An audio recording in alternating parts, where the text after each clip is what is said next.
È giovedì 29 gennaio, buongiorno Sicilia da Angelo Gagliano. E una buona mattinata anche da Marco Carli. Cominciamo il nostro appuntamento di oggi con le notizie di cronaca, perché nel Messinese 3 cadaveri crivellati di colpi sono stati ritrovati in contrada Carestia a Montagna Reale. Indagini sono in corso per comprendere cosa sia successo, diverse le ipotesi al momento al vaglio degli investigatori. Ci sarebbe anche una persona che è stata sentita dai carabinieri, ma facciamo il punto in questo servizio. È giallo sui 3 cadaveri trovati in un'area boschiva di Montagna Reale sopra il comune di Patti in provincia di Messina. A rinvenire i corpi è stato un amico dei 3 che non riusciva a mettersi in contatto con loro e ha contattato il 112 facendo scattare le ricerche e le indagini. I carabinieri hanno ascoltato in caserma una persona che andava di solito a caccia con Antonio Gatani, un anziano di 83 anni, una delle 3 vittime. Gli altri 2 sono un giovane di 25 anni, Davis Pino, e Giuseppe Pino di 43 anni, entrambi residenti a Barcellona Pozzo di Gotto. I 3, vestiti con abbigliamento da caccia, erano tutti incensurati ed erano usciti di mattina presto per andare a fare una battuta di caccia di solito di suino nero. Cosa sia successo al momento non si comprende. I RIS di Messina hanno isolato la zona del ritrovamento per cercare elementi utili a chiarire la dinamica della tragedia. I 3 sarebbero stati crivellati di colpi. Potrebbe trattarsi di un duplice omicidio e di un suicidio, oppure di un'esecuzione da parte di una quarta persona. E adesso andiamo proprio da Marco Carli per leggere questa notizia. Andiamo subito nelle pagine interne del nostro sito siciliaweb.it per farvi vedere il titolo che è questo: giustiziati nel bosco, giallo nel Messinese, trovati 3 cadaveri crivellati di colpi, e questa parola giallo ritorna in quasi tutti i titoli che poi andremo a leggere anche sui quotidiani cartacei. Interrogata una persona in caserma, il giallo appunto con i nomi che abbiamo sentito anche nel servizio dell'Aide Barbagallo: Antonio Gatani, Davis Pino e Giuseppe Pino. L'allarme sarebbe stato dato da un amico di uno dei 3 che, non avendo notizie, sarebbe andato a cercarlo, scoprendo appunto i cadaveri. Montagna Reale è un piccolissimo comune messinese sui Nebrodi settentrionali che dista una decina di minuti in auto da Patti, sede della procura appunto che, come abbiamo sentito, coordina le indagini dei carabinieri. Andiamo sulle pagine invece dei quotidiani e lo facciamo subito attraverso la prima della Gazzetta del Sud, che titola orrore a Montagna Reale, 3 cacciatori crivellati di colpi in un bosco dei Nebrodi. Le vittime sono appunto Antonio Gatani di Librizia e 2 fratelli di San Pierniceto, Davis e Giuseppe Pino. Accertamenti e ricostruzioni sono affidati ai carabinieri coordinati dal procuratore di Patti Angelo Cavallo, sul posto anche gli specialisti del RIS di Messina, e come abbiamo letto anche sulle pagine di Sicilia Web, una persona è stata ascoltata in caserma. Vi facciamo vedere anche un'altra pagina. Qui siamo su Repubblica Palermo e torna la parola giallo sui Nebrodi, i corpi di 3 cacciatori ritrovati nel bosco. I cadaveri crivellati di colpi sono stati scoperti in una zona impervia appunto nel territorio di Monreale. Accanto alle vittime c'erano anche i loro fucili. Angelo, a te. Sì, adesso invece andiamo a Niscemi. Fra poco nel corso di Buongiorno Sicilia ci collegheremo con Lorena Dolci per fare il punto di questa mattina proprio nel paese del Nisseno, che è stato colpito da questa frana. E ieri è arrivata anche la Presidente del Consiglio Giorgia Meloni, un sopralluogo dall'alto, poi c'è stato anche un incontro in comune con il sindaco, e il nostro GR Italia ci fa il racconto della giornata di ieri. A Niscemi, nelle prime ore di questa mattina, a sorpresa, arriva anche la Presidente del Consiglio Giorgia Meloni, un sopralluogo in elicottero per osservare dall'alto il fronte della frana che da giorni minaccia il centro abitato e che ha già costretto all'evacuazione circa 1500 cittadini. Subito dopo l'incontro in municipio con il sindaco Massimiliano Ponti, una riunione operativa alla presenza del prefetto di Caltanissetta, del capo del Dipartimento della Protezione Civile Fabio Siciliano e dei tecnici impegnati nell'emergenza. Alla Protezione Civile il ringraziamento della Premier per il lavoro svolto in queste ore. Voglio ringraziare Fabio Siciliano, tutta la Protezione Civile per un lavoro che è stato fatto oggettivamente straordinario, intanto di prevenzione, perché i piani di prevenzione hanno funzionato bene e questa è la ragione per cui noi oggi parliamo di ricostruire e non piangiamo delle vittime. Nel corso del vertice è stato fatto il punto sulla situazione, confermato da Palazzo Chigi il massimo impegno del governo per l'assistenza agli sfollati. Già previsto il contributo di autonoma sistemazione, oltre agli interventi per il ripristino della viabilità, la riapertura delle scuole e il ripristino delle reti di gas ed energia elettrica. La Presidente del Consiglio ha assicurato tempi rapidi sugli indennizzi e annunciato un nuovo incontro entro 2 settimane per definire misure più dettagliate. Ma per Niscemi, avverte il Presidente dell'Assemblea regionale siciliana Gaetano Galvagno, serve un tavolo dedicato. Niscemi deve essere considerata una cosa a parte. Niscemi dovrà avere probabilmente una struttura commissariale a parte, perché qui, a differenza degli altri posti dove ci sono certamente ingenti danni, c'è anche una questione relativa a degli evacuati. Quindi servirà un team di psicologi, servirà un team di persone che possano sostenere quelle persone che sono evacuate, e tutto questo deve essere fatto nel più breve tempo possibile. Presenti anche i deputati Angelo Bonelli e Ismaele Lavardera, che hanno sollecitato interventi immediati e strutturali. C'è un tema però serio, è un tema di cosa succederà agli sfollati. Ovviamente questo è quello che abbiamo chiesto, non c'è ancora una risposta certa e ovviamente la situazione è in divenire. Bisogna dare immediatamente una risposta a chi ha perso la casa. Non accada come è accaduto in Emilia Romagna, dove si sono promessi soldi e poi questi soldi alle famiglie dell'Emilia Romagna non sono arrivati. Sul fronte giudiziario intanto il procuratore capo di Gela Stato Trevella ha aperto un fascicolo per disastro colposo. L'indagine al momento è contro i ignoti. Allora, leggiamo intanto questo primo capitolo, fra virgolette, di quello che è successo nella giornata di ieri a Niscemi, di quello che sta succedendo, poi avremo altri approfondimenti. Perché sono tanti appunto i capitoli, Angelo, poi andremo a vedere anche le reazioni sia con il servizio che con quello che leggiamo sui giornali degli sfollati, ma intanto la visita dall'alto di Meloni raccoglie spazio anche sui quotidiani nazionali, ovviamente, per cui ne abbiamo raccolti un po', poi qualcuno lo vedremo ovviamente nella rassegna stampa nazionale e internazionale.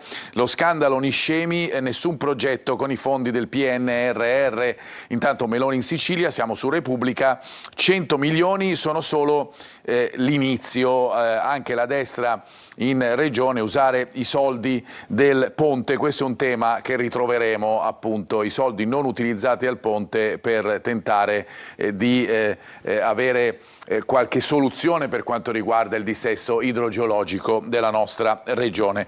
Andiamo su Nazione, anche in questo caso si vede appunto Giorgia Meloni che osserva la zona della frana dall'alto e il titolo è "Non siete soli", la Premier a Niscemi non andrà come nel 97, i 100 milioni solo un primo stanziamento. Altri quotidiani ancora nazionali, con il Messaggero che va a dare notizia con un titolo proprio sotto la testata, con Meloni che vola a Niscemi, ageremo in fretta, la Premier in Sicilia sui luoghi della frana non sarà appunto come nel 97, servirà oltre 1 miliardo. Ricordiamo appunto che per quanto riguarda questi interventi chiaramente si fa il conto anche di quello che è successo con il ciclone Harry, ma anche di questo anche su questo ci torneremo. Andiamo invece sulla pagina 2 del Corriere della Sera, seconda pagina del Corriere, che dedica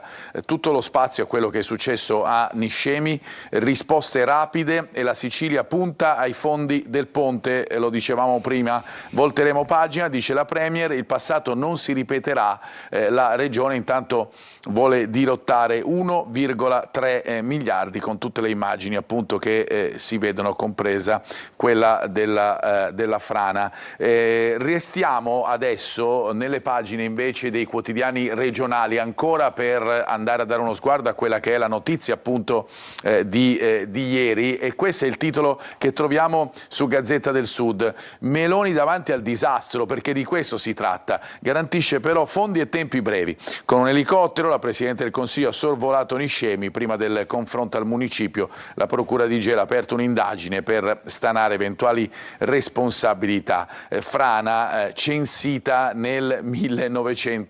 eppure siamo arrivati al 2026 e questi sono i risultati, tant'è vero che poi su Repubblica Palermo, questo è il titolo che troviamo restando sempre sui quotidiani regionali: Niscemi, le promesse di Meloni, la premier nell'isola dopo le polemiche sugli aiuti insufficienti dello Stato, l'avviso a Musumeci e Schifani, basta liti, stop alle tasse, ristori per le imprese, priorità scuole e strade, tutti gli impegni per far fronte a un'emergenza che sicuramente è vasta. Ci ritorneremo fra pochissimo, anzi ci ritorneremo subito con i nostri servizi. A te, Angelo. Sì, infatti, perché a Niscemi comincia a crescere la rabbia, monta la rabbia, l'angoscia anche per il futuro dello stesso paese. C'è tanta incertezza, crescono gli sfollati, ci sono tanti che non hanno luce e gas. Mentre si susseguono le visite delle autorità ai sopralluoghi tecnici, a Niscemi monta la rabbia dei residenti. Giorno dopo giorno il fronte della frana continua ad avanzare, inghiottendo terreno e alimentando la paura. In alcuni punti la depressione ha ormai superato i 50 metri di profondità, un dato che restituisce tutta la gravità della situazione e l'instabilità dell'area. Questa è la vergogna, perché hanno rubato i soldi! Schifane, vergognate! Vergogna, ma dimettete! Non venite più vota! Che hanno andato a vedere il rudo! Per vota, vergogna! Vergogna! Vergogna! Un dramma è una cosa, ritrovarsi senza casa, diciamo, è una cosa bruttissima.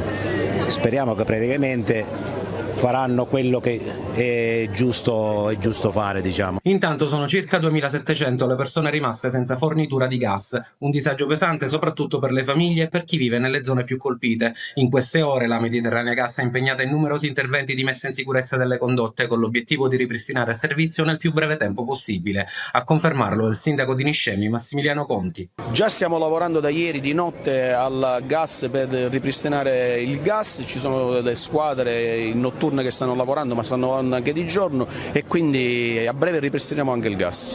Ma oltre all'emergenza immediata cresce l'angoscia di chi teme che la storia possa ripetersi. Per molti cittadini questo scenario riporta alla mente il 1997, quando una frana simile inghiottì la chiesa del quartiere Sante Croci, un ricordo ancora vivo come quello di Salvo che in quell'evento perse la sua casa e oggi rivive lo stesso incubo. Sono arrivate le case, è arrivato l'alloggio delle case popolari per le persone che non avevano le case a regola. Quelle che l'avevano a regola ci hanno dato un contributo. Com'è rivivere questo dramma per Niscemi? È brutto, veramente brutto. E mentre si attendono risposte e interventi strutturali, la città resta sospesa tra paura e incertezza. A Niscemi la terra continua a muoversi e con essa la fiducia di una comunità che chiede sicurezza e verità.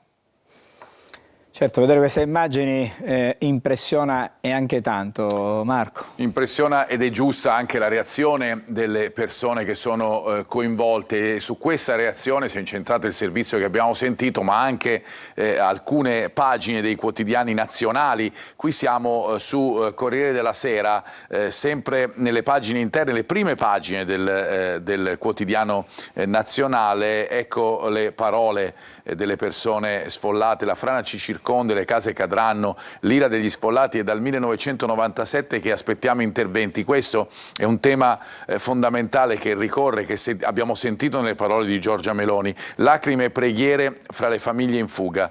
Il geologo dice: mai visto un fenomeno così esteso, ed in effetti le immagini viste dall'alto fanno veramente impressione. Ma restando su questo tema, vi faccio vedere la prima pagina di Domani, che un po' sintetizza quella che è la situazione in questo momento in Sicilia. Lo fa anche attraverso un'immagine, lo vediamo qui, con la Sicilia appunto che perde pezzi. Si nota chiaramente, no, in questa immagine, soprattutto nella parte meridionale in questo caso, e poi c'è questa sintesi. Vabbè dai, però avremo un bellissimo ponte. È un tema chiaramente su cui si torna in un momento come questo, dopo quello che è successo la settimana scorsa con il ciclone Henry e dopo quello che sta succedendo a Niscemi in queste ore. dolore. Ovviamente la solidarietà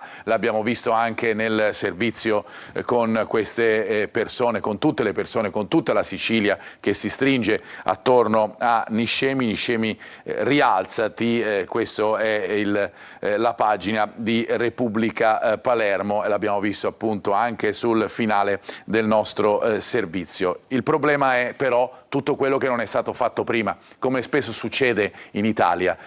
Ci si sveglia, ci si ritrova in una situazione così complicata, così devastante e ci si domanda che cosa non è stato fatto in precedenza. E allora Avvenire, siamo sempre sui quotidiani nazionali, titola così: in una terra ignota, la frana alla base della cittadina continua a muoversi, sono 1500 le persone costrette fuori casa, questo lo sappiamo, non era nei progetti del PNRR. Le carte geologiche datate e la lacunosa inchiesta per disastro colposo, e la Premier Meloni assicura risposte immediate. È un tema questo di tutto ciò che non è stato fatto in 30 anni, perché stiamo parlando dal 1997 al 2026, praticamente 29 anni, riassume così la Sicilia di oggi, 30 anni di omissioni, ecco tutte le responsabilità di un disastro annunciato. Dopo la frana del 1997 era scattata la pianificazione per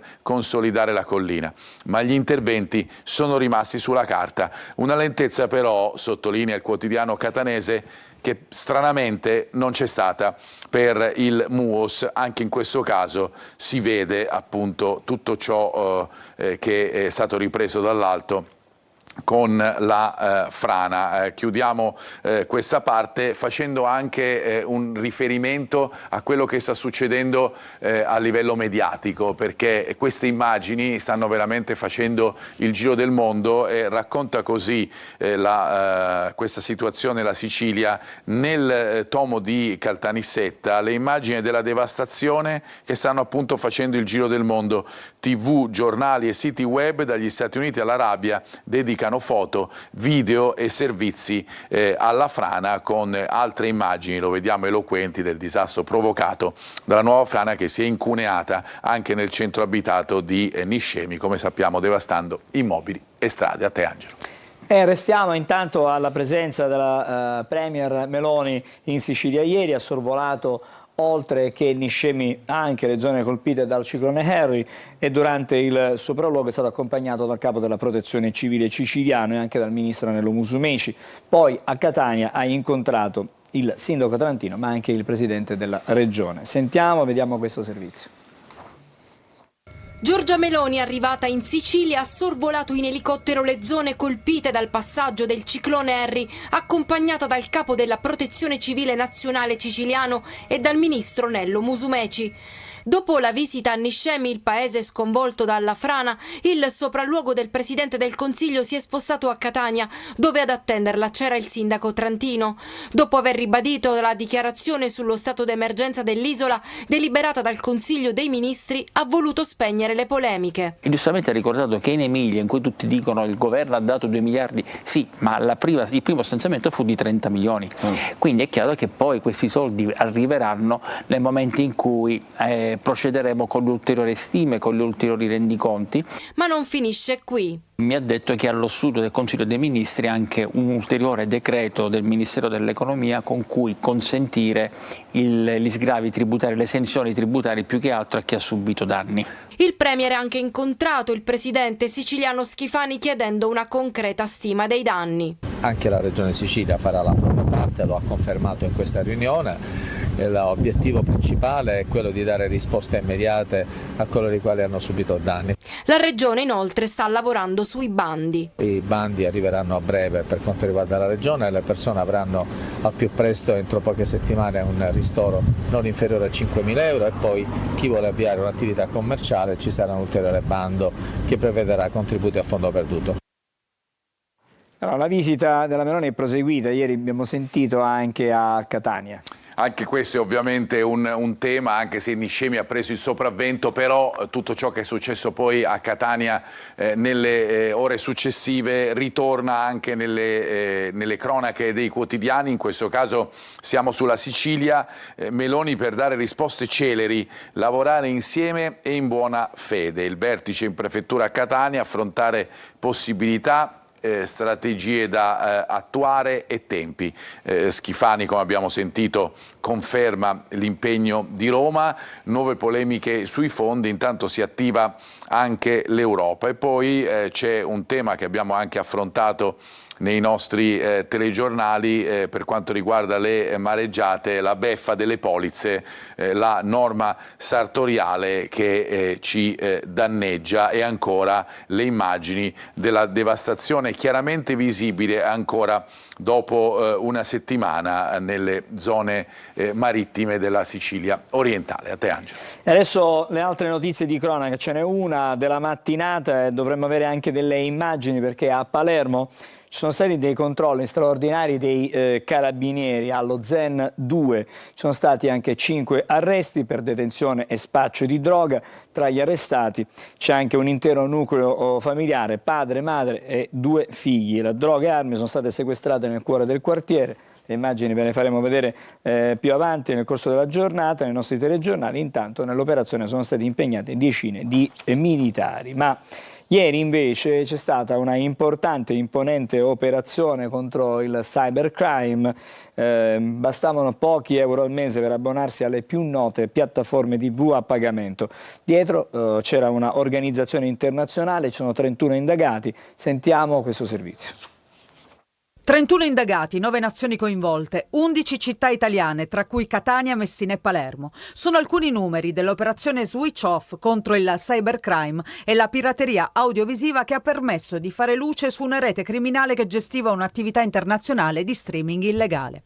L'indagine, coordinata dalla Procura di Catania, era stata avviata un anno fa dalla Polizia Postale Etnea, in collaborazione con Eurojust, Europol, Interpol e col supporto della rete operativa ON.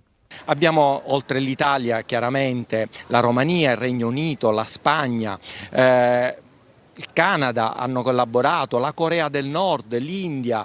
Abbiamo sequestrato dei server anche in alcuni paesi africani. L'organizzazione criminale a carattere transnazionale offriva agli utenti abbonamenti illegali da 10-12 euro mensili per seguire palinsesti live e contenuti on demand protetti da diritti televisivi delle più note piattaforme nazionali e internazionali come Sky, DAZN, Mediaset, Amazon Prime, Netflix, Paramount e Disney Plus, realizzando profitti illegali per oltre 1 milione di euro al mese. Di contro, per i titolari dei diritti, le perdite ammontavano tra i 6 e gli 8 milioni di euro mensili. Siamo di fronte ad un fenomeno su ampia scala, una vera e propria industria criminale che prevede milioni di investimento con ricavi per milioni di euro. Adesso si cercano gli utenti che hanno alimentato questa industria criminale sottoscrivendo questi abbonamenti illegali, che riceveranno sanzioni da migliaia di euro.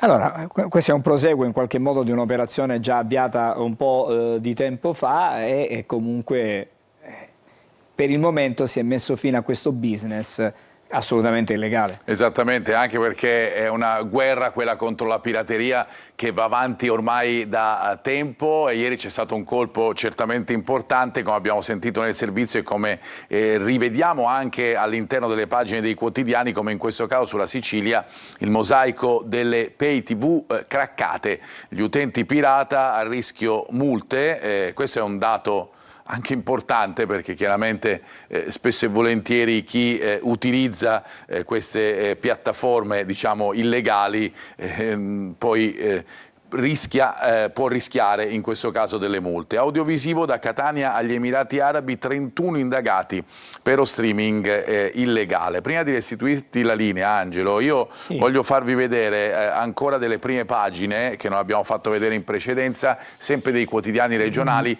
Il Giornale di Sicilia, che apre con la strage nel bosco, morti 3 cacciatori, giallo nei dintorni di Montagna Reale sui Nebrodi, e poi anche in questo caso visto le immagini di Giorgia Meloni che sorvola il luogo del disastro a Niscemi, mai più ritardi, questo è il titolo che troviamo, e poi vi faccio vedere anche la prima della Sicilia, in questo caso il titolo di apertura è dedicato appunto a quello che abbiamo visto nella foto e che viene riportato su moltissimi quotidiani. Meloni a terra sull'inferno Niscemi, risorse e aiuti, risposte immediate, il blitz della Premier del 1997 non si ripeterà, e con la procura che appunto indaga per disastro colposo. A te. Grazie Marco, fra poco torniamo da te per i quotidiani nazionali, ma intanto facciamo un rapidissimo giro con le nostre immagini. Siamo a Catania, vedete la nostra telecamera, visto che la giornata è particolarmente uggiosa, è un po' bagnata anche. Siamo sulla circonvallazione di Catania, dove si va molto a rilento, quantomeno in direzione Mister Bianco, in direzione verso il Policlinico, ma anche nel tratto diciamo verso Ognina, quindi insomma siamo al Tondo Gioieni, si cammina molto a rilento. Vediamo invece cosa succede in via Vincenzo Giuffrida, strade bagnate, auto che comunque in entrata in città non sono diciamo incolonnate in maniera particolare rispetto a quanto abbiamo visto sulla circonvallazione, mentre invece le auto in uscita il traffico sicuramente mostrano un traffico sicuramente più scorrevole e fluido. Un'immagine, se riusciamo a vedere, anzi no, però vediamo un bellissimo arcobaleno, perché questa è l'immagine della nostra telecamera sull'Etna, non la vediamo l'Etna, sta piovendo, c'è un arcobaleno mentre c'è la pioggia, c'è vento. Questo è quello che vi possiamo offrire questa mattina, non riusciamo a scorgere il vulcano. Le altre telecamere sono praticamente bloccate dalle nuvole e quindi non possiamo farvi vedere altro, però proveremo nelle prossime ore, sperando che il cielo si possa aprire, a regalarvi qualche altra immagine. Ci dobbiamo fermare per pochissimo però, perché dopo riprendiamo la rassegna stampa con la lettura dei quotidiani nazionali insieme a Marco Carli.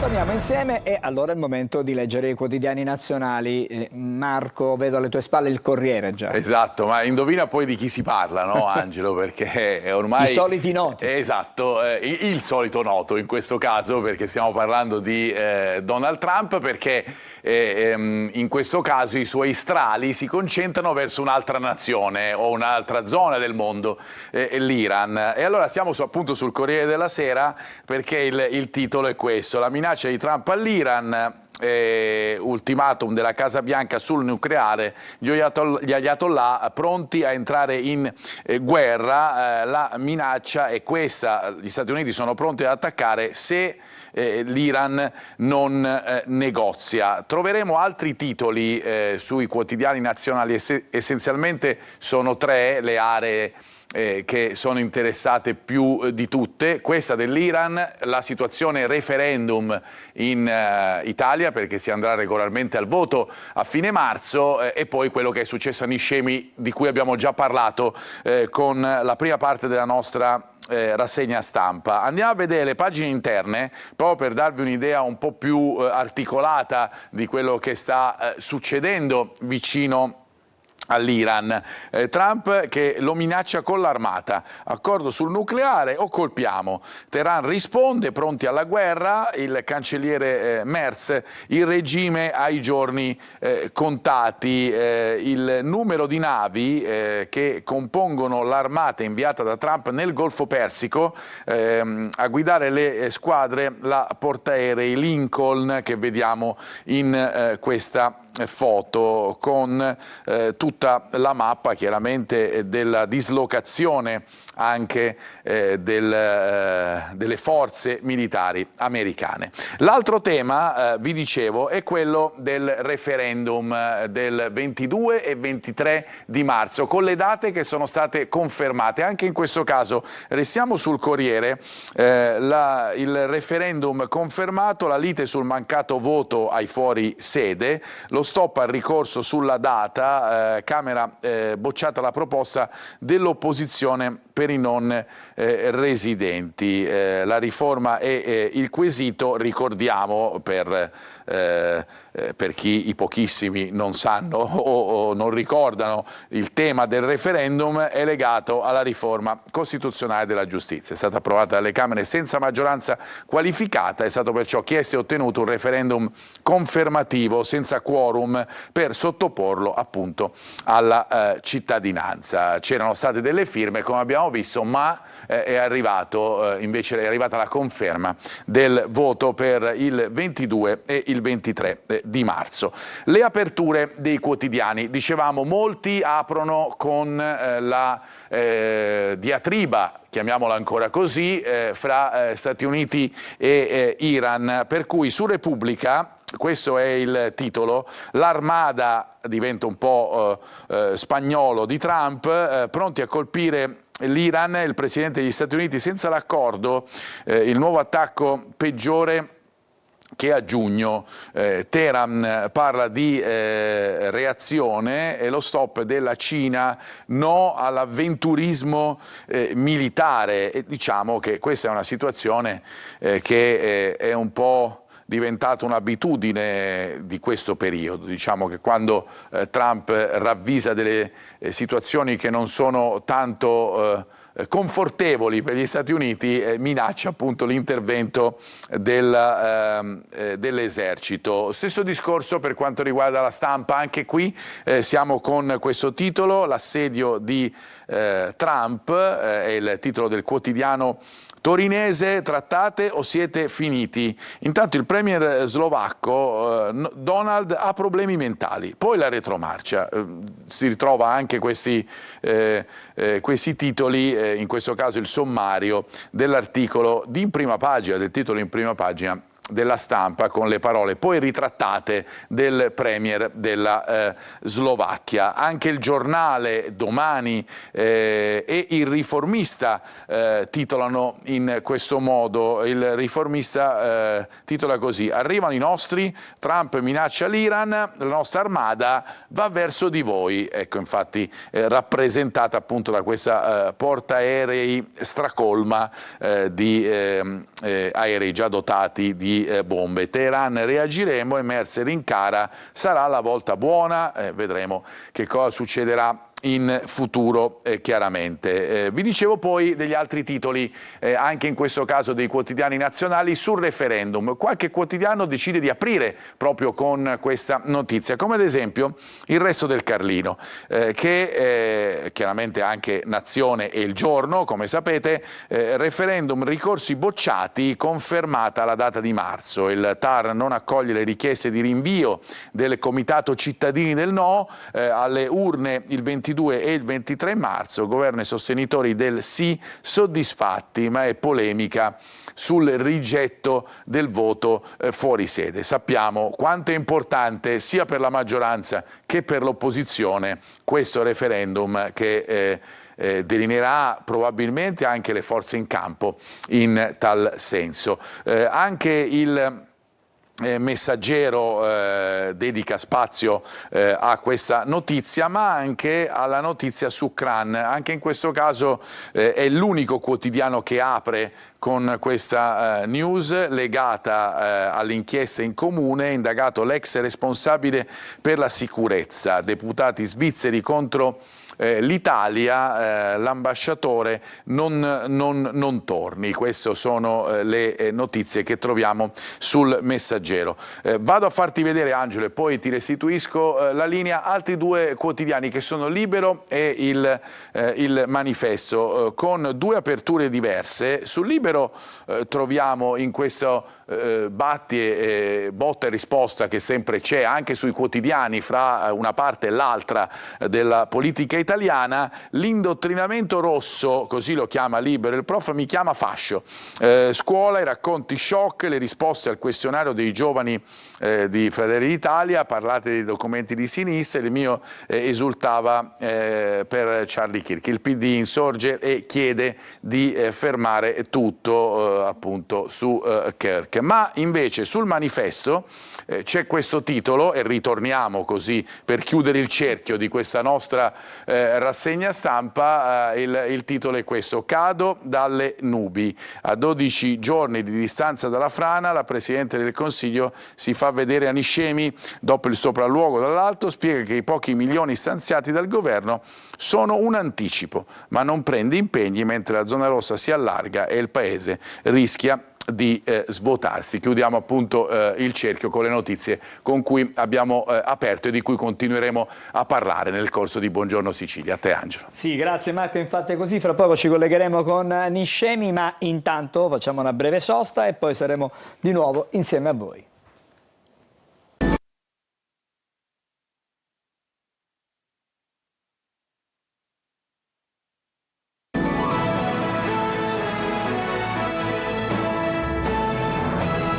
Eccoci di nuovo insieme a Buongiorno Sicilia, i primi ospiti della nostra mattinata, ma intanto la possiamo fare vedere solo per un attimo. La nostra Lorena Dolci. Lorena, buongiorno, fra poco veniamo da te a Niscemi. Intanto una buona giornata e un buon lavoro.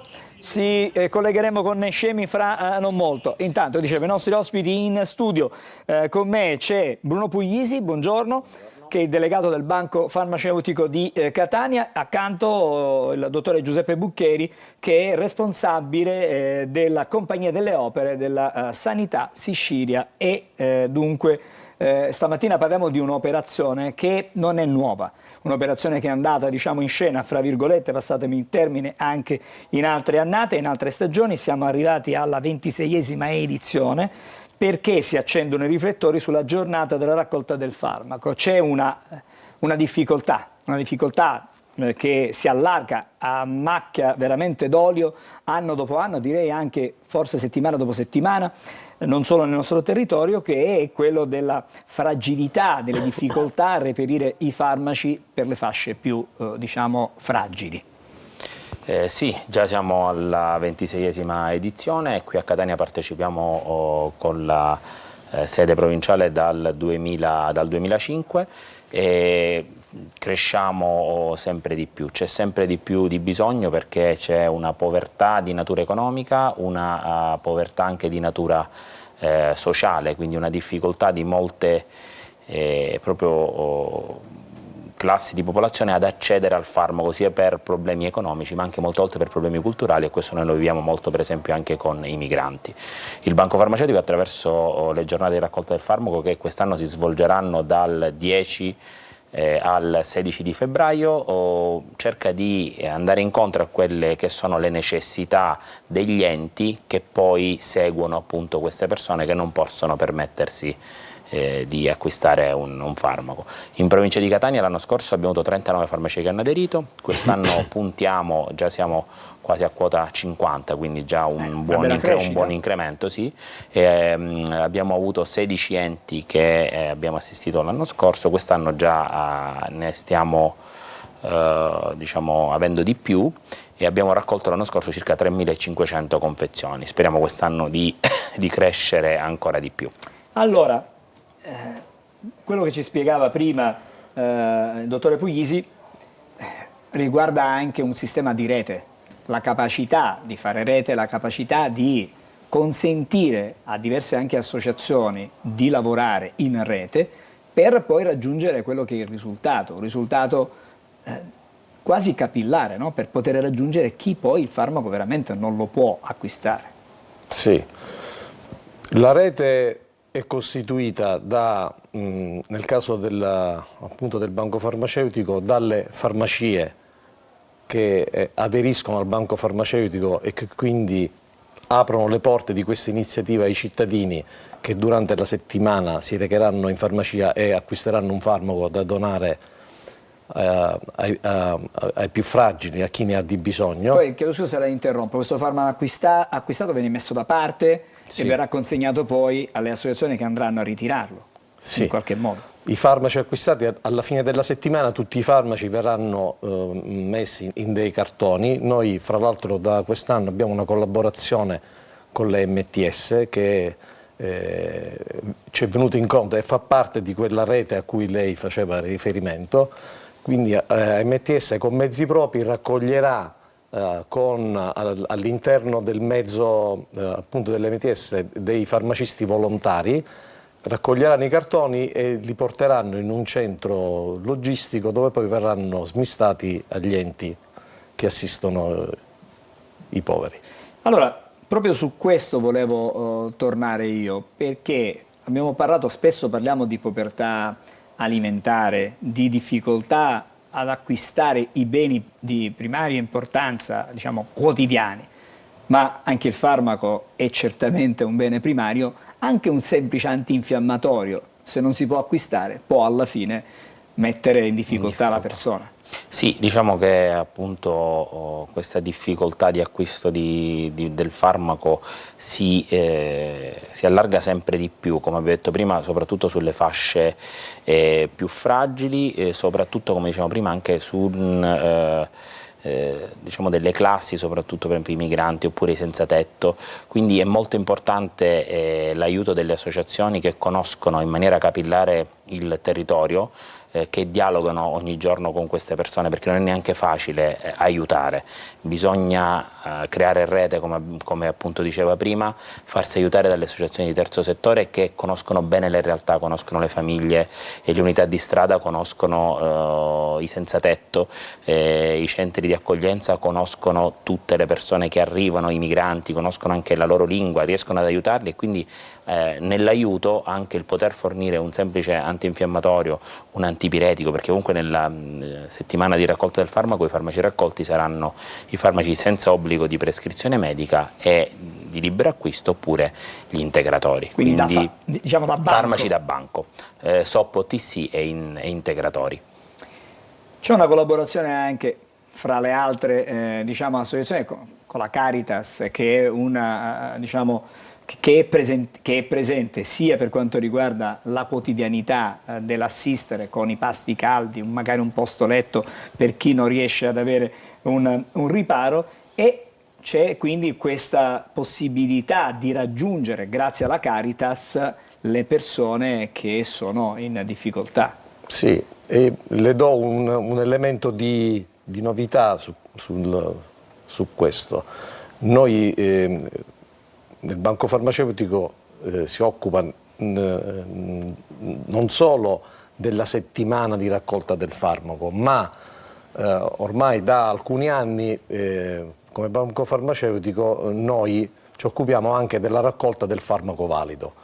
Quindi usciamo dal limite dell'OTC e del SOP e andiamo anche sul farmaco di fascia C, con esclusione di farmaci per uso ospedaliero piuttosto che di farmaci che da conservare in frigo o stupefacenti, e quindi noi ci attiveremo insieme alla Caritas per fare la raccolta subito dopo la conclusione della settimana di raccolta del farmaco, per fare la raccolta del farmaco valido. Come si fa questa raccolta del valido? Nelle farmacie che aderiscono al banco farmaceutico verranno posizionati dei contenitori dove i cittadini potranno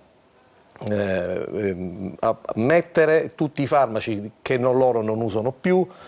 C'è una limitazione, ovviamente non devono essere con una scadenza inferiore ai 6 mesi, ma noi così andiamo anche nella direzione della legge Gadda contro gli sprechi alimentari e farmaceutici, sempre ai fini di una solidarietà sociale.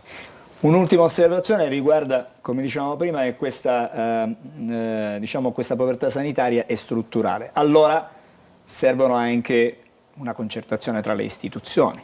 Questo è importante. Infatti appunto anche il Comune di Catania, l'Arcidiocesi ci hanno dato il loro patrocinio per l'iniziativa, perché comunque anche le istituzioni servono all'interno di questi processi per portare anche un aiuto maggiore, perché ovviamente attraverso gli assessorati anche loro conoscono, oltre agli enti del terzo settore, qual è la situazione, quindi riuscire ad agire tutti insieme, coordinando gli sforzi, coordinando le azioni, permette di evitare gli sprechi, raggiungere le persone in maniera veloce e anche in maniera precisa, che è la cosa più importante, senza, appunto, come diciamo prima, evitare gli sprechi, cioè evitare che venga venga perso anche del farmaco raccolto. Allora, intanto in bocca al lupo per l'edizione di quest'anno della raccolta del farmaco. Potremmo magari più avanti fare un punto, un bilancio di come è andata questa edizione. Non vi aspettiamo, siamo disponibili a Buongiorno Sicilia. Queste sono operazioni importantissime, sono delle azioni fondamentali. Cosa voleva aggiungere? Se posso, in relazione alla sua domanda e alla risposta del dottore Puglisi, le dico, questa rete, questa comunità fatta da persone, aziende, imprese, enti sociosanitari non profit, istituzioni, la diocesi, costituisce un modello di sistema sanitario solidale che ha funzioni integrative rispetto al Servizio Sanitario Nazionale, ma è capace di intercettare, proprio perché agisce sul territorio, sulle persone, sui bisogni delle persone più fragili. Un modello allora da poter applicare anche, devo dire, non solo in questo ambito, ma si potrebbe anche allargare in altre situazioni. Grazie per essere stati con noi al dottore Giuseppe Buccheri, che è responsabile della Compagnia delle Opere Sanità Sicilia, e grazie anche al dottore Bruno Puglisi, delegato del Banco Farmaceutico di Catania. Credo di poter dire alla nostra Lorena Dolci di pazientare appena qualche momento, perché adesso facciamo, non so se possiamo fare una pausa, chiedo Numi alla regia, forse no, possiamo andare direttamente da te.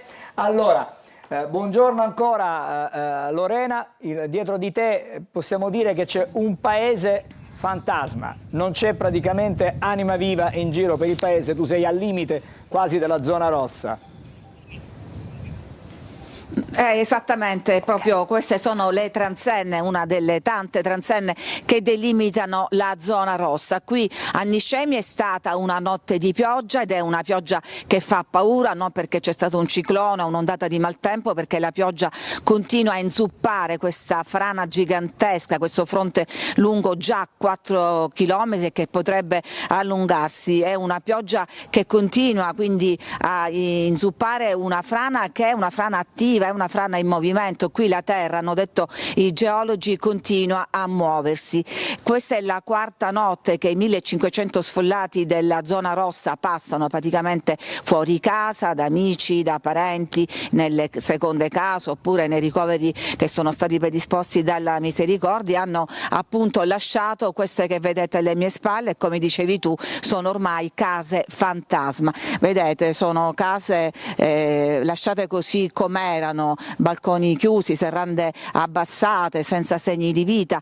Qui vedete c'è anche una chiesa all'interno della zona rossa, e la chiesa Maria Santissima delle Grazie risale al 1700, e anche 3 secoli fa proprio a Niscemi ci fu una grandissima frana, come la frana che poi si è ripetuta nel 97. Ci sono anche 2700 utenze senza luce, senza gas, senza allacci, anche se il comune sta lavorando per lavorarci, anche perché sono senza luce e senza gas anche le scuole. Ci sono anche 3 scuole nella zona rossa. Gli alunni di questo paese quindi da lunedì sono a casa, stanno facendo la DAD, forse si spera che il lunedì prossimo possano ritornare. Un paese quindi in stand-by, un po' in attesa, dove cresce però la disperazione e la rabbia, proprio perché ci sono già passati 30 anni fa. Molti di loro, degli sfollati di 30 anni fa, hanno ricevuto i ristori soltanto in questi giorni. Ieri c'è stata la visita un po' a sorpresa della Premier Meloni, che ha fatto un sorvolo sia sulle zone colpite dal ciclone Harry, della mareggiata lungo la costa ionica, ma anche con l'elicottero proprio su questa sorta di faglia, una specie di Grand Canyon che si è formato improvvisamente. Poi ha presieduto una riunione qui in comune con i vertici della Protezione Civile Nazionale e ha voluto mandare un messaggio di rassicurazione. Ha detto: non faremo come è successo nel 97, saremo celeri. Celerità e i risarcimenti sono i soldi, per dirlo appunto in soldoni. Si parla intanto di un contributo fino a 900 euro a famiglia, un contributo per l'affitto, Lo stanziamento ma è solo una prima tranche di 100 milioni, domani si aspetta la sopralluogo del Ministro della Protezione Civile Musumeci, che qualche giorno fa, ricordiamo, era stato sulla costa ionica, ma per tanti la parola, lo spettro è la parola che suona un po' tecnica e che si chiama delocalizzazione, che in altre parole vuol dire che molti di questi sfollati nelle loro case non potranno mai più tornare. Allora Lorena, non so se... Sì, grazie. Non so qual è in questo momento il tuo, il tuo programma, però se ci dovessero essere delle notizie che ci puoi dare, in anteprima e in diretta, noi siamo qui per, chiaramente il nostro canale è sempre aperto, quando vuoi possiamo aprire il collegamento con te nel corso di Buongiorno Sicilia. Sì? Ti posso solo dire che, e poi chiudo, che girava voce di una visita, anche questa sorpresa del ministro Salvini, però pare che sia stata del tutto smentita. Benissimo, grazie. Allora comunque nella mattinata nei nostri telegiornali ci potrai eventualmente aggiornare. Grazie a Lorena Dolci che abbiamo sentito in diretta da Niscemi. Adesso ci sono le previsioni meteo e poi vedo già pronto da Palermo Marco Gullà, andremo da lui subito dopo. Intanto le previsioni meteo. Ben ritrovati da Nikos Chiodetto di Trebi Meteo, un aggiornamento con le previsioni per giovedì, quando un minimo di bassa pressione in movimento dal Tirreno verso lo Ionio determinerà ancora instabilità al centro-sud con delle residue piogge. Inizia a migliorare il tempo invece sull'Italia settentrionale. La Sicilia vivrà ancora una giornata con possibilità di pioggia, qualche locale rovescio, un contesto di grande variabilità. E poi il vento che sarà atteso di maestrale per il passaggio di un minimo di bassa pressione con mari molto mossi o perfino agitati, altezza onda 4-5 metri sul Tirreno meridionale e canale di Sicilia. Per quanto riguarda invece la tendenza nella giornata di venerdì, ancora una situazione inaffidabile con venti vivaci tra il moderato e il teso dai quadranti occidentali e la possibilità di piogge più probabili sulla parte ovest della regione.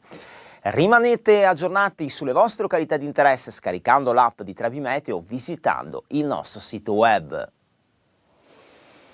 Allora, è il momento di collegarci con Palermo. Marco Gullà, buongiorno a Marco per questo suo contributo da Palermo. Stamattina assieme a Marco c'è anche un ospite che vedo già comunque assieme a lui, ma parliamo e andiamo a Palermo per la tettoia per la Casa dei Libri allo Sperone. Allora Marco, raccontaci di cosa si tratta. Dovresti avere anche un'altra ospite stamattina Sì. La vedremo fra non molto. Allora, buongiorno a te.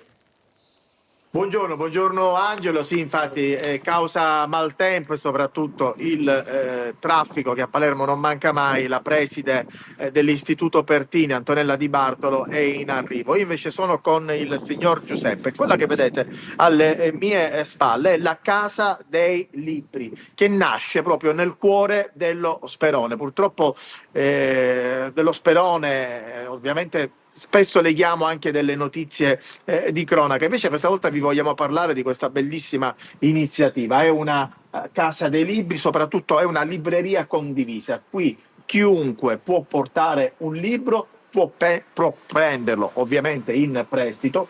Ci sono diversi generi, dai libri per bambini a testi anche di letteratura, e la cosa particolare è soprattutto che nasce qui, nel cuore di questo quartiere molto bello, molto popolato, e soprattutto ci sono anche tantissime persone che ogni giorno, quotidianamente, vengono a lasciare dei libri e soprattutto possono anche prendere in prestito alcuni testi. Però c'è un problema, nel senso che comunque, come oggi, tra l'altro oggi è davvero la giornata ideale per fare questo collegamento, piove e questi libri ovviamente si bagnavano. E allora il signor Giuseppe, che tra l'altro abita vicino qui, vicino proprio al secondo piano, insomma a 2 passi da questa libreria, insomma ha avuto l'idea ovviamente di costruire questa pensillina, quindi sicuramente un'iniziativa lodevole da parte del signor Giuseppe. I libri si bagnavano, è un servizio in più che lei ha offerto.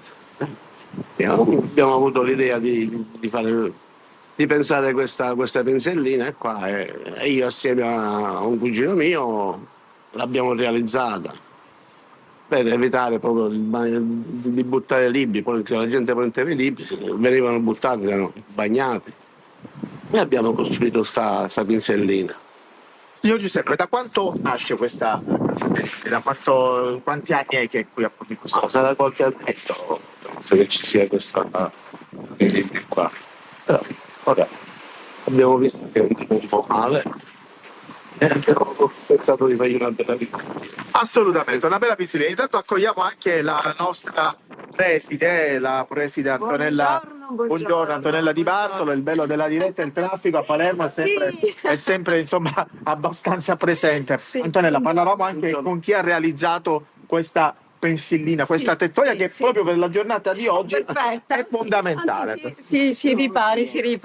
Sì, è fondamentale. Dico, questa è un'azione piccola, che però è incredibilmente, secondo me, significativa, e del resto la vita è fatta di azioni piccole che possono essere però importanti come questa.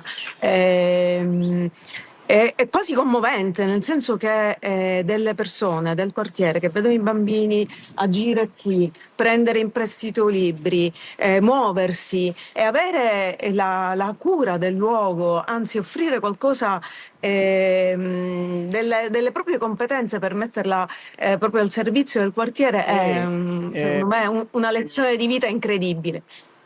Una cosa che voglio chiedere anche a te, Antonella, che sei appena arrivata, lo dicevamo poc'anzi anche con il signor Giuseppe, la particolarità di questa appunto Casa dei Libri, di questa libreria condivisa in un quartiere appunto come il vostro, che io definisco bello perché è ampio, arioso, però purtroppo spesso insomma colleghiamo anche delle notizie qua. Però questa volta vogliamo parlare di cose belle, di questa libreria condivisa che in un certo senso è anche un tassello per cercare di abbattere la dispersione scolastica. Tu sei anche un'icona di questa lotta. Tu andavi, tu vai nelle case insomma della gente, vai a puzzare per prendere appunto, per andare a convincere, anche a svegliare qualche volta i genitori. E questa è stata una grande dimostrazione di fiducia fatta nei confronti del quartiere, che fa il paio con, per esempio, l'affidamento del carro di Cunellis, un carro trionfale realizzato nel 2007 da Yanis Cunellis per il festino di Santa Rosalia, affidato alle cure del quartiere. Questa libreria è stata questo luogo di book crossing, quindi di scambio di libri, pubblico, è stata realizzata dall'Associazione dell'Arte di Crescere e insieme al CESVO, quindi al Centro per il Volontariato. E anche questo è un tassello importante, perché fa capire come la sinergia tra associazionismo, scuola, cittadine e cittadini sia veramente la chiave di volta. La dispersione scolastica non è un problema scolastico, è un problema della nostra società, è un problema comune. Per cui nel momento in cui con diverse linee di intervento si affronta, si fronteggia e si risolve, perché comunque noi in 10 anni siamo riusciti a batterla dal 27 all'1%. Che è un dato clamoroso, importante, ma che va possibilmente migliorato, perché noi abbiamo più di 1300 bambini, quindi se anche ancora 13 bambini in tutto l'istituto non frequentano adeguatamente la scuola, è ancora una sconfitta. Non ci si deve accontentare dei risultati parziali, bisogna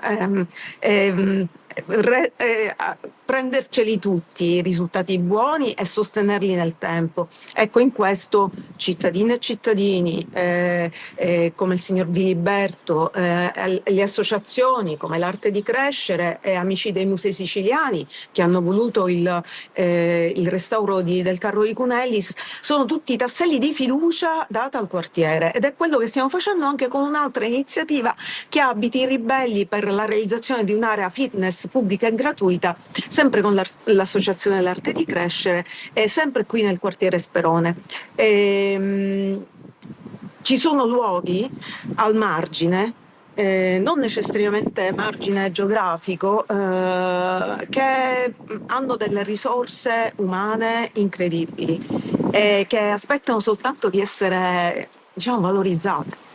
Quello che noi proviamo a fare dentro e fuori le aule è quello che con il contributo di tanti cittadini si fa ogni giorno. Vi chiedo scusa, abbiamo veramente pochissimo tempo. La la Preside metteva l'accento su questo particolare aspetto, cioè ci sono degli animi, ci sono delle persone anche in quartieri che sono considerati spesso periferie ma visti sempre in negativo, che possono dare qualcosa di importante alla nostra società. Allora vanno recuperati, vanno soprattutto coinvolti, non tanto recuperati, farli sentire parte attiva di qualcosa che riguarda tutti noi, e questo potrebbe innescare, come sottolineava, un processo virtuoso che si possa allargare in modo tale da essere d'esempio anche e soprattutto per i bambini che poi cresceranno e saranno loro il nostro futuro.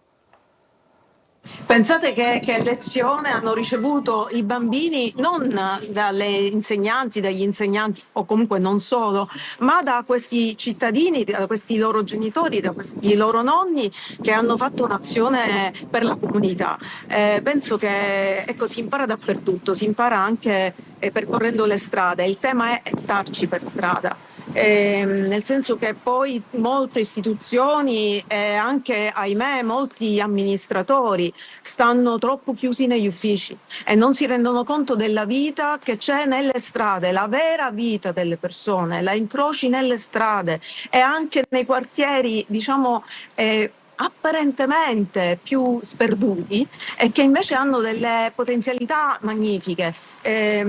Marco Gullà poco fa parlava di questo quartiere che è splendido, anzi vi invito a visitarlo, vi invito anche a contattarmi per visitarli insieme, perché è già un museo a cielo aperto con i suoi 15 murales e con il carro di Cunellis.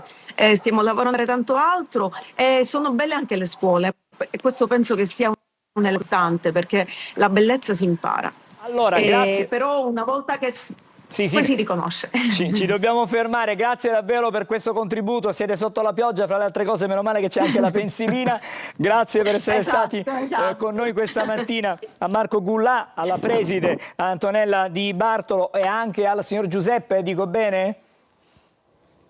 Sì, Giuseppe. Giuseppe. Sì, grazie allora, grazie per essere stati con noi dallo Sperone e che ben vengano iniziative come questa. Ci fermiamo ancora perché fra poco andremo a Ragusa, ma fra poco torneremo anche a Niscemi.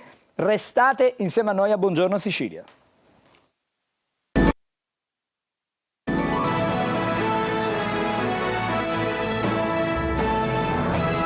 Eccoci, siamo di nuovo in studio. Prima di andare a Niscemi c'è un aggiornamento dalle agenzie, c'è una sospensione del pagamento delle rate del mutuo e di ogni altra obbligazione. Con la ministra Calderone stiamo individuando quali e quanti ammortizzatori servono per sollevare quelle aziende ora inattive che dovrebbero pagare i contributi per i lavoratori. Alcune misure, credo, continua questa nota, siamo già alla prima firma, altre hanno bisogno di provvedimenti. Sono dichiarazioni fatte dal ministro per la protezione civile Nello Musumeci, che è stato intervistato da RTL parlando della frana di Niscemi, e fra poco torneremo a Niscemi, ma intanto buongiorno alla nostra Veronica Barbarino. Adesso dalla frana di Niscemi parliamo del ciclone Harry e di quelli che sono stati i danni che sono visibili su tutta la costa orientale. Siamo a Ragusa, con la nostra Veronica c'è Claudio Conti di Lega Ambiente Ragusa. Buongiorno.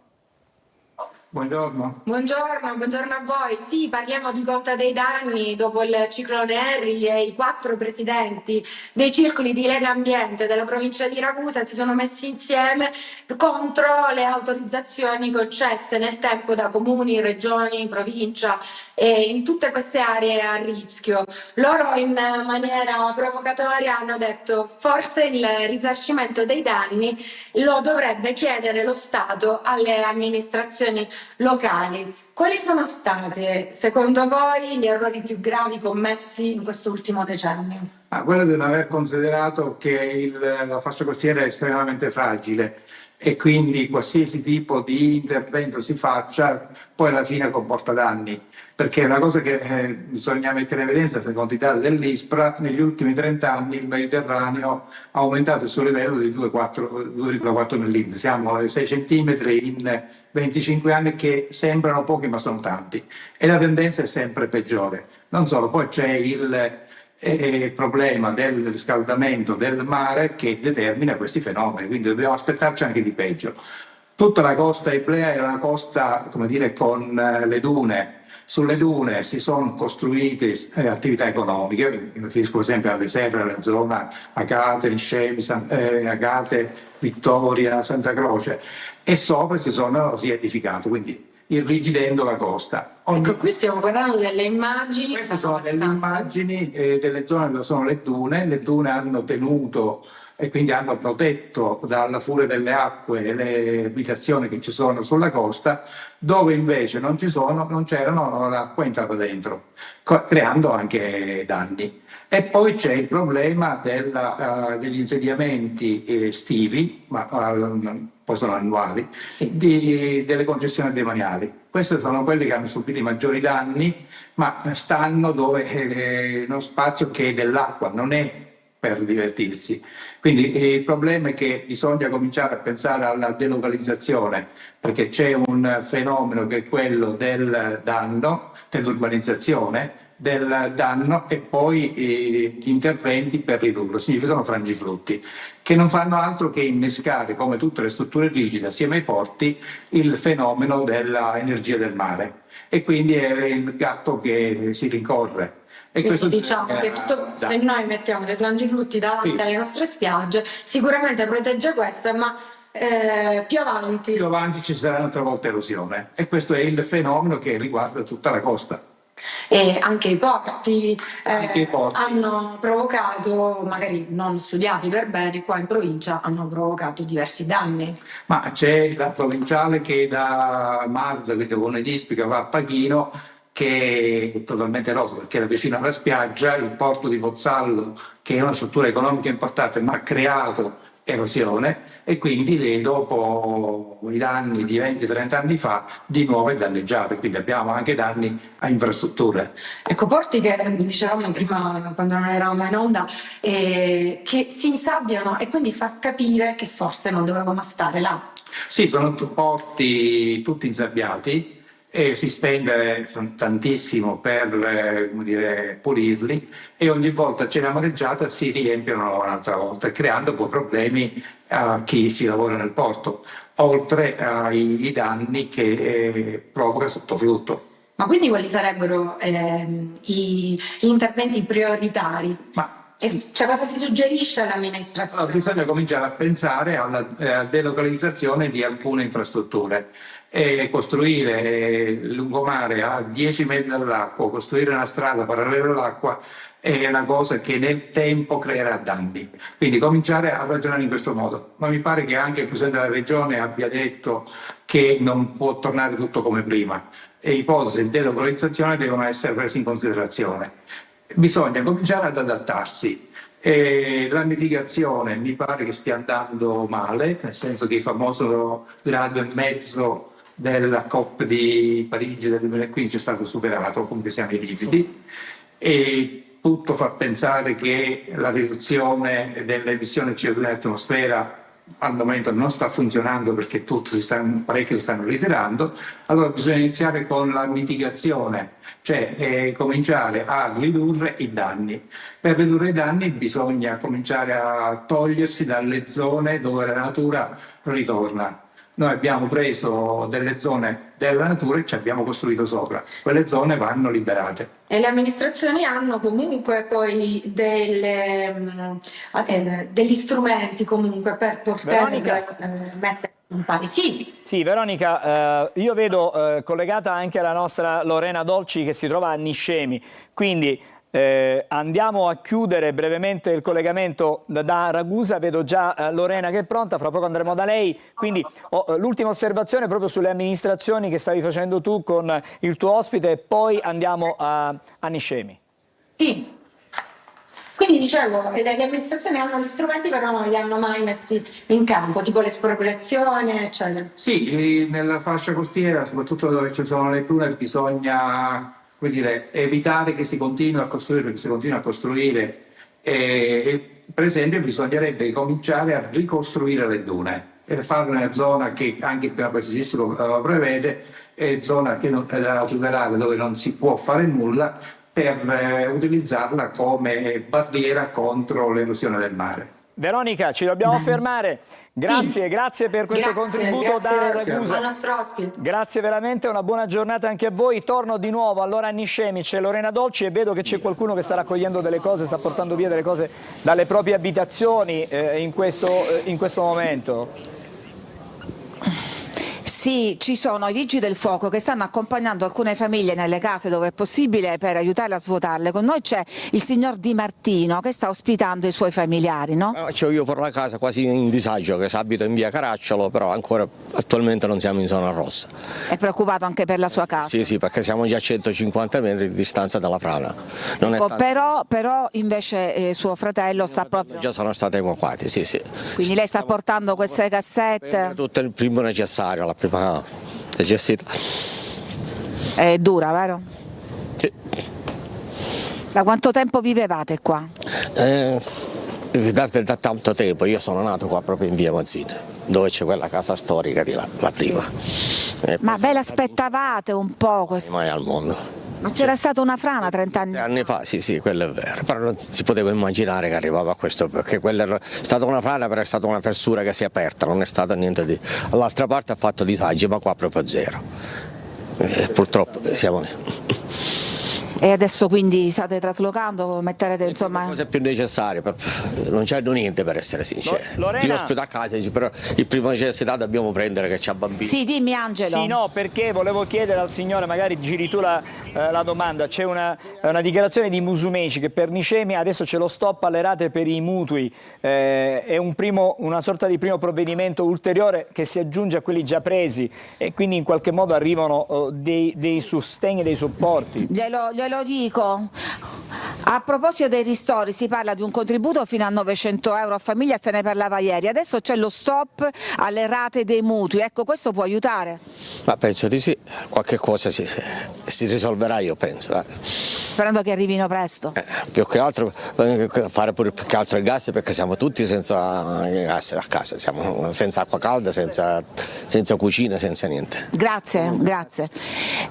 Come vi dicevo ci sono tante famiglie accompagnate dai vigili del fuoco che stanno cercando di svuotare. Prima abbiamo visto che portavano soprattutto indumenti, abiti, ma addirittura qua c'è un corso, un trasloco vero e proprio, vedete, stanno portando via questa scrivania, insomma un trasloco con delle ditte di trasloco. Devo dire che ci sono tanti giornalisti anche in mezzo, è difficile distinguere fra gli abitanti e giornalisti perché sapete Niscemi è al centro della cronaca in questi giorni e quindi lei è un abitante? No, non vuole parlare. Ci sono ovviamente anche forze dell'ordine, responsabili dei vigili del fuoco e della protezione civile.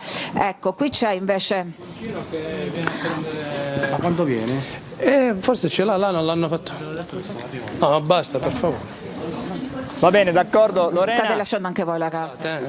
Sì, stiamo lasciando. Sì, eccoci. Sì, no, dico, stanno lasciando la casa, immagino che sono momenti difficili questi per le persone che abitano a Niscemi e che sono costretti insomma, ad abbandonare le cose anche più care, anche dei semplici ricordi che appartengono al loro passato, anche non troppo lontano.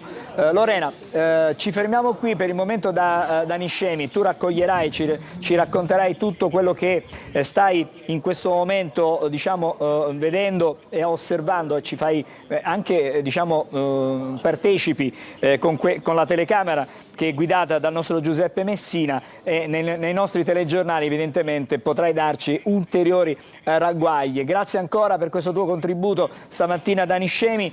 Torniamo da te fra non molto con i telegiornali della mattinata. Adesso io vado, invece cambiamo pagina, così è Buongiorno Sicilia perché c'è Marco Amato pronto, parte la sigla dell'oroscopo e poi saremo di nuovo insieme a lui.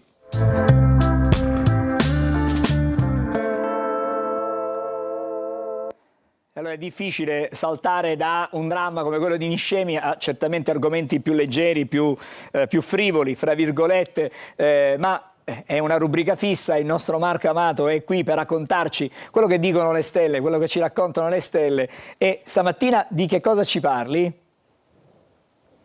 Buongiorno Angelo. Sicilia, le stelle sono qua per dare speranza, quindi vediamo nel cielo cosa c'è di nuovo oggi.